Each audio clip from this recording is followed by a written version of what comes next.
Merhaba hanımlar, İğne ve Örgü YouTube kanalıma hoş geldiniz. Evet, yeleğimizi bitirdim şu şekilde.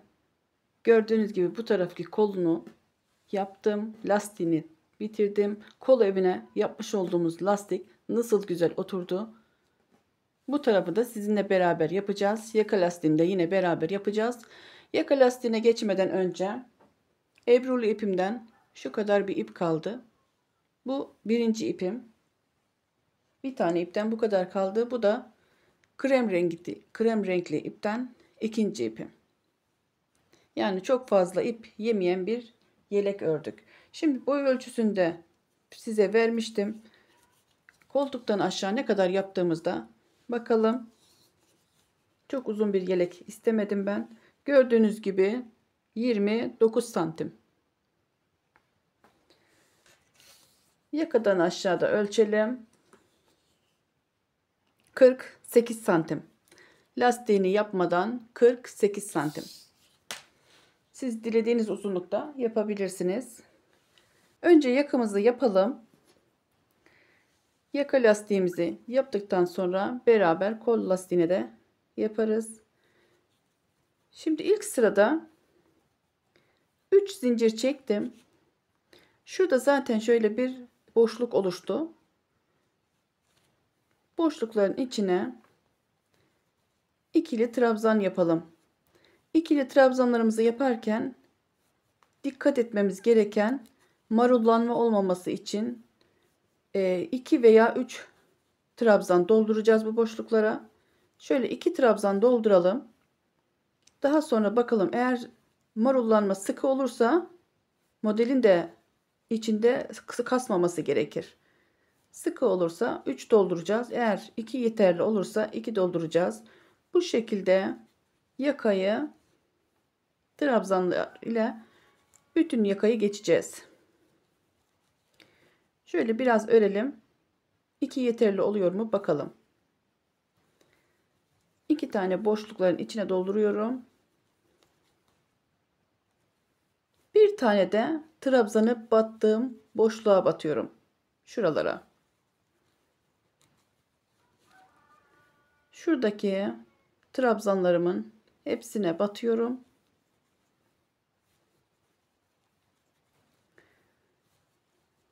Şöyle bütün trabzanlarıma batalım. Bir tane de trabzanları batmış olduğumuz şöyle boşluklar oluyor ya, oralara batalım.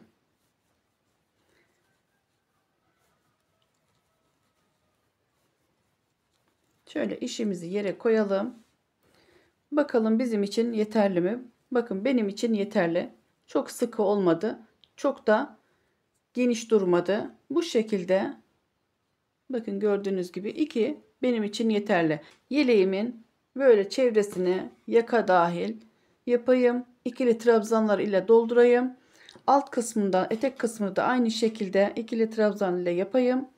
Tekrar buraya kadar gelip bir üst sırayı da beraber yapalım yine. Evet, gördüğünüz gibi bütün etrafını ikili trabzanlar ile döndüm yeleğimin. Yaka kısmında dahil, etek kısmında. Yine köşeye geldik şöyle. Köşedeki trabzanlarımı yapıyorum. 2 tane trabzan yapmıştık şuraya. Şu kısma. Yine bakın, tam köşeye 2 trabzan daha yapıyorum. Bir zincir çekiyorum. Tığımı doladım. Buradaki batmış olduğumuz trabzanın tepesine batarak şöyle 3 ilmeğimi birlikte çektim. Şu şekilde bir köşe yaptım buraya. Bir zincir çektim. İlmeğimi şöyle hafif kaldırdım. Kendi etrafında çevirdim. Aynı noktaya batarak bir trabzan elde ettim. Yanına bir trabzan daha yaptım. Böylece köşemizi yaptık. Yarım köşemizin yarısını da yapmış olduk. Diğer yarısını da şuraya yapacağız. Şimdi bu şekilde lastiklerimizi yapmaya devam edelim. Bir tane üstten aldım. Yanındakini yarılarından batarak alttan alıyorum. Bir tanesini üstten alıyorum. İkili trabzan ile yapıyorum. Bir tanesini arkadan batarak alttan alıyorum. Bu şekilde yeleğimizin çevresini yine bütün etek kısmı dahil, yakası dahil toplayalım. İkinci sıramızı da bu şekilde örelim.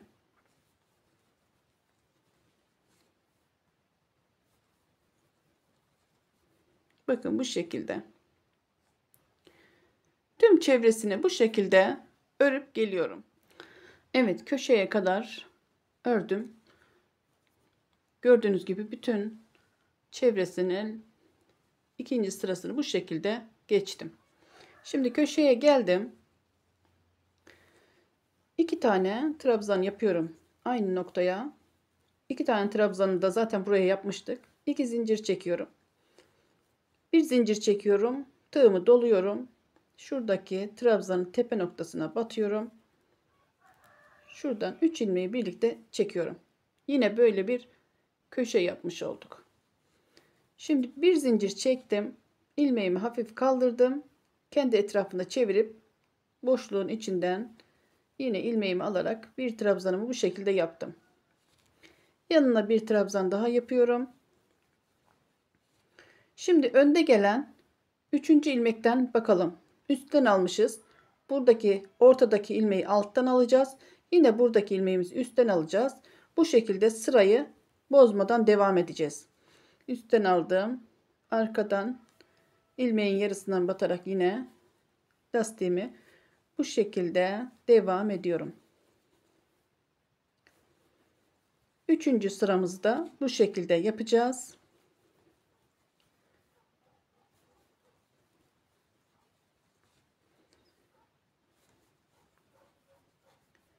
Üçüncü sıramızda bu şekilde devam edeceğiz. Şimdi burada yaka benim için bu kadar yeterli. İkinci sıra yaptık yakada. İkinci sırayımızı geçtik. Şimdi üçüncü sıramızı ise şuraya kadar öreceğim. Buradan tekrar yakayı örmeden bu tarafa geçeceğim. Şimdi buraya kadar örelim. Tekrar yakadan yakayı geçmeden bu tarafa devam edelim. Şimdi köşeye kadar geldim, yaka köşesine kadar. Buradaki ilmeğimi yakayı devam ettirmeyeceğimiz için şuraya kadar örelim. Tam köşeye gelsin. Evet, şu ilmeğimi aldım. Bir zincir çektim. Şuradaki arka taraftaki ilmeğimize kaydırarak bu şekilde kapattım. İlmeğimi kırdım. İpimi kırdım, pardon. Bakın, yakayı örmek istemediğim için 2 sırada bıraktım yakayı. Yakayı örmek istemediğim için şuradaki bu sırayı 3 sıra yaptım. Boyuna gelen sırayı örmedim. Şimdi ilmeğimi aldım. İşimi çevirdim.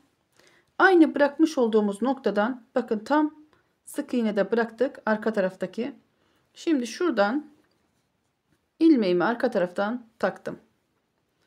Şöyle kaydırarak kapattım. Bir zincir çektim.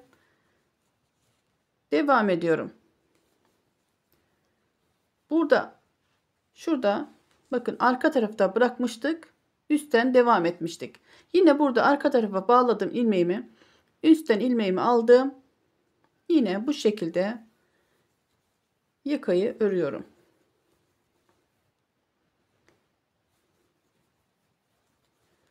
Üçüncü sıramızı da bu şekilde yapacağız.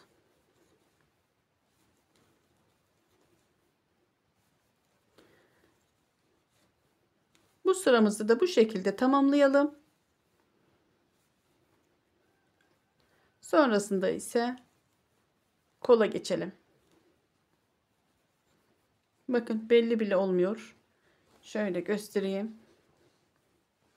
Zaten üstüne bir sırada biz şu koldaki gördüğünüz bu şekilde geçeceğimiz için hiç belli bile olmayacak. Gördüğünüz gibi bu sırayı da ben bitireyim. Bir sonraki sırayı da beraber yapalım. Evet, bu şekilde 3. sıramızda tamamlamış olduk. Son ilmeklerimi de şöyle yapayım. Yine 2 trabzanımı yapıyorum bu artırma noktasına. Bir zincir çektim, tığımı doladım. Yine ilk başladığımız yerdeki ilmeğin tepesinden batarak 3 ilmeğimi birlikte çektim. Bir zincir çektim. Şimdi aslında bir sıra daha yakadan dönülüp bu şekilde yapılabilir. Ama benim ipim çok az kaldığı için örmeyeceğim. Yakaya bitirelim bu şekilde. Kol ile devam edelim. Şimdi son sıramızda nasıl yapacağız? Bir zincirimizi çekmiştik zaten. Şu şekilde üstten her bir trabzanın tepesine batarak bu şekilde sık iğneler yapalım.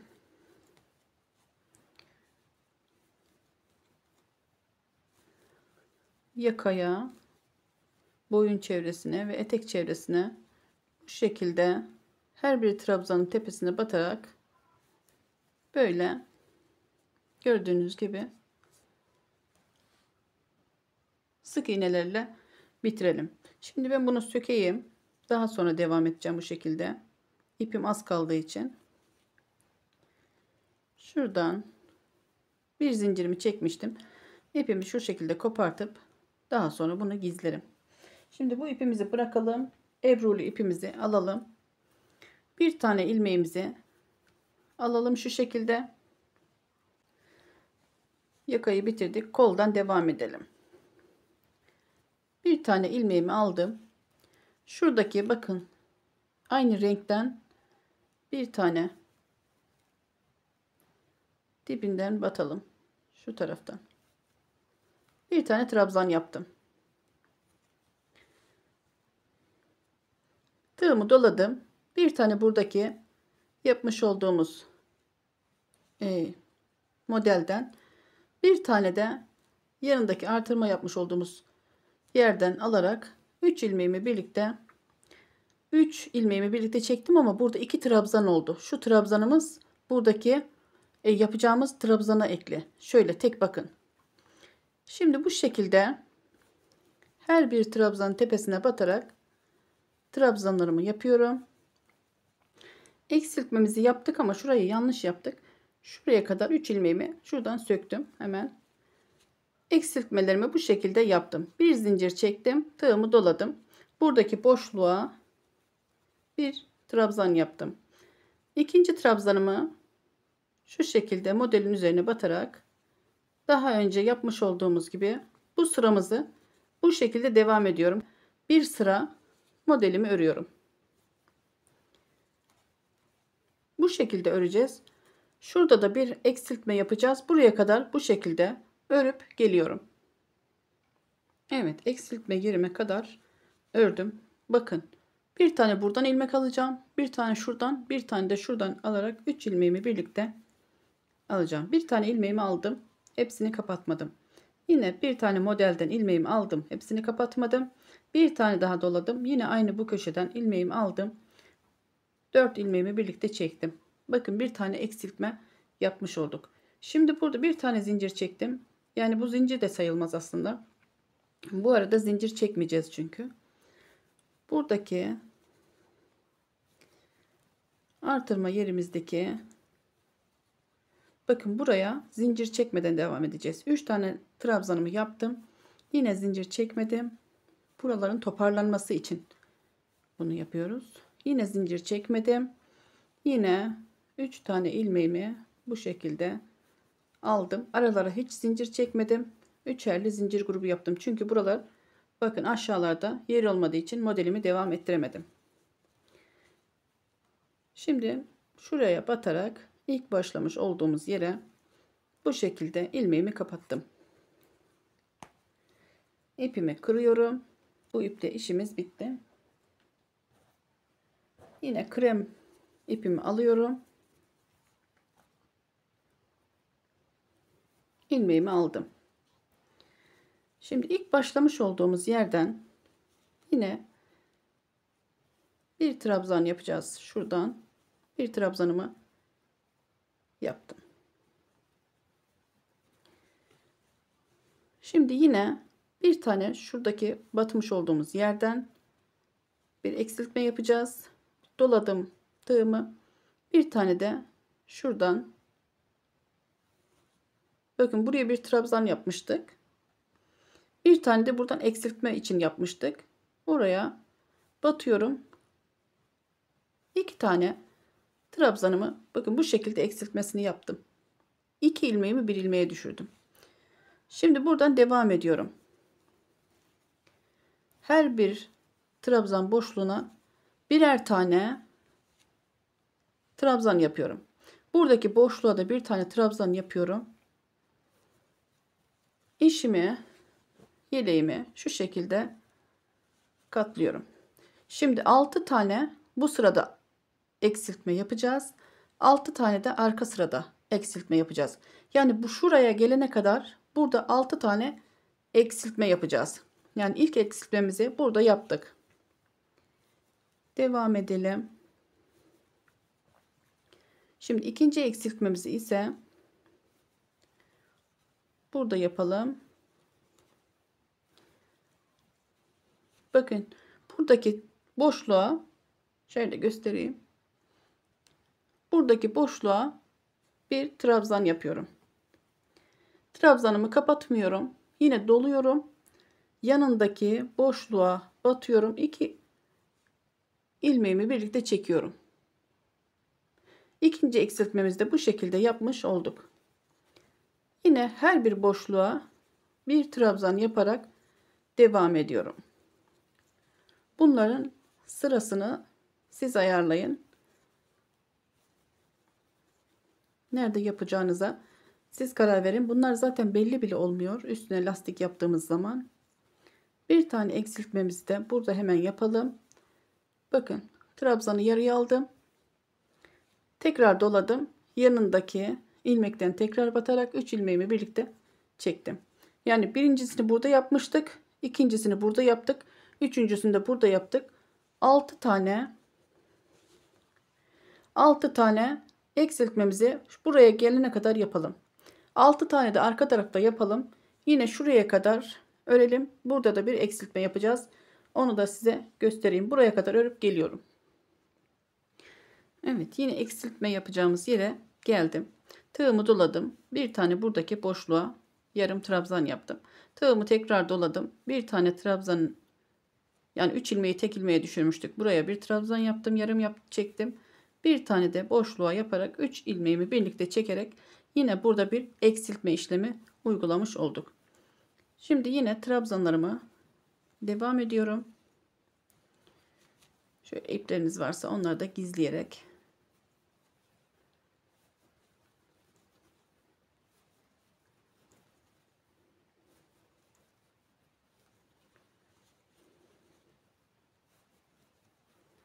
bu şekilde trabzanlarımı yaptım. Şimdi buradaki bir tane trabzan yapmıştık. Bunun tepesine batarak bu şekilde şöyle kaydırma tekniği ile kapatalım. Bir zincir çektim. Şimdi bakın. Bir tane şurada eksiltme yaptığımız ilmeğimiz var. Bir tane buradaki trabzan var. İlmeğimi hafif kaldırdım. Trabzanın arkasından, şu trabzanın arkasından dolaşıp buradaki trabzanı beline batarak üstten bir trabzan yaptım. Yarım çektim. Bu şekilde 2 ilmeğim trabzanımda kaldı. Tığımda kaldı. Tekrar doladım. Arkadan 2 ilmek, bir ilmeğe düşürmüştük 2 ilmeği. Batarak yine çektim. Bakın. Yine ilmeğim tığımda. Tekrar doladım. Buradaki ilmeğimi de alarak 3 ilmeğimi birlikte kapattım. Yani bir eksiltme daha yaptım burada. Şimdi lastik örmeye devam edeceğiz. Şimdi üstten ilmeğimiz, bir tane belinden batarak alttan, bir tane üstten, bu şekilde lastiklerimizi örmeye devam edeceğiz. 12 ilmek burada kesmiş olduk. 6 tane bir tarafından kestik. Şöyle kolu katladığımız zaman 6 ilmek bu taraftan kestik. 6 ilmek de bu taraftan kestik. Bu şekilde lastik örmeye devam ediyorum.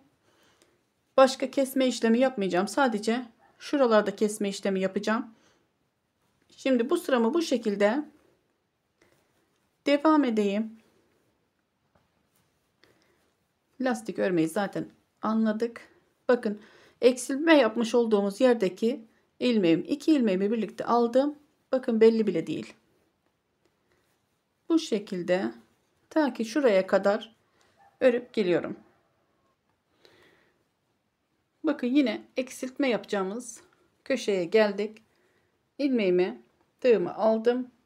Sıradaki ilmeği takip ediyorum. Alttan ilmeğimi aldım, yarım çektim. Tığımı yine doladım. Yine eksiltme yapmış olduğumuz 3 ilmeğimizi tek ilmeğe düşürmüştük. Yine onu da aldım. Tığımı bekletiyorum. Yine doladım. 3. ilmeğimi de aldım. Yine bakın 4 ilmeğim tığımda. 4'ünü birlikte çektim. Yine burada bir eksiltme işlemi uygulamış olduk. Yine tığımı doladım. Sıradaki ilmeği üstten alıyorum. Sıradaki ilmeği alttan alıyorum. Arka taraftan dolaşıyorum. Bu şekilde 3. sıramızı da tamamlamış olduk.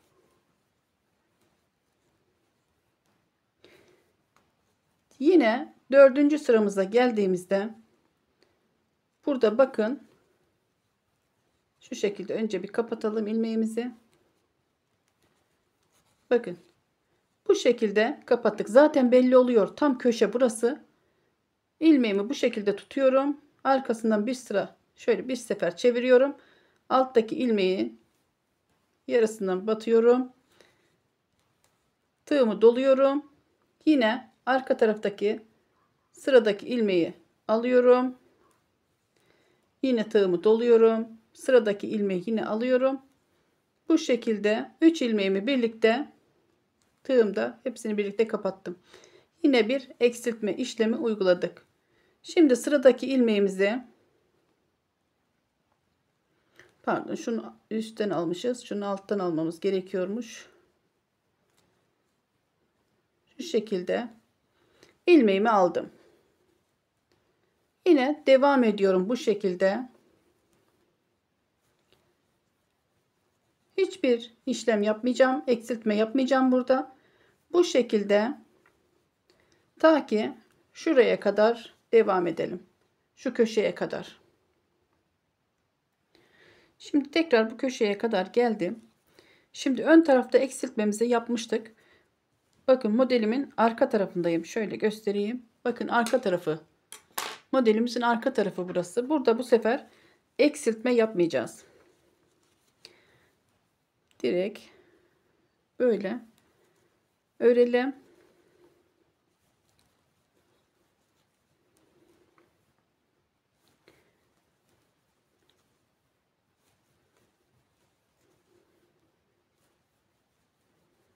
Lastiğimize bu şekilde devam ettim. Ve bu şekilde bitirdim.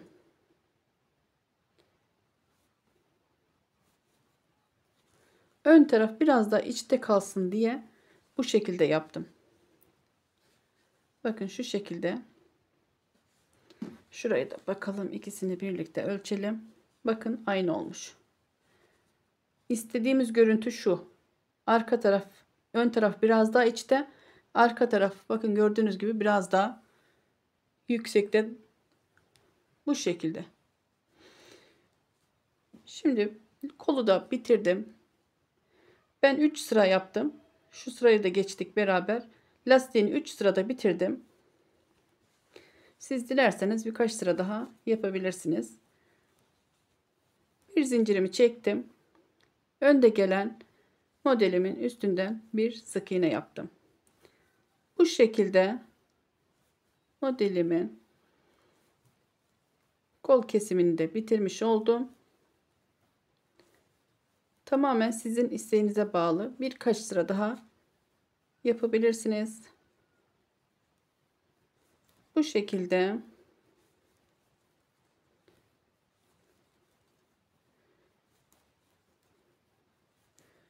şekilde bakın, son sıramızda bu şekilde yaptım. Şöyle göstereyim. Şöyle gördüğünüz gibi son sırası da bu şekilde. Bu şekilde yapalım. Kolu bu şekilde bitireyim. Çok az bir ipim kaldı. Yakayı da bitirip finalde görüşelim. Evet hanımlar, gördüğünüz gibi yeleğimi bitirdim. Kol kısımları ve yaka kısmı çok güzel oldu. Gerçekten çok düzgün durdu. İpim de son sıraya yetti. Şöyle göstereyim şurayı da. Gördüğünüz gibi. Şuradan bir sırada ilik yapabilirsiniz. Düğme dikebilirsiniz. Bu şekilde yeleğimizi bitirmiş olduk. Beraberce örmüş olduk. Kanalıma abone olmak tamamen ücretsizdir hanımlar. Bir sonraki videoda görüşmek üzere. Hoşça kalın. Allah'a emanet olun.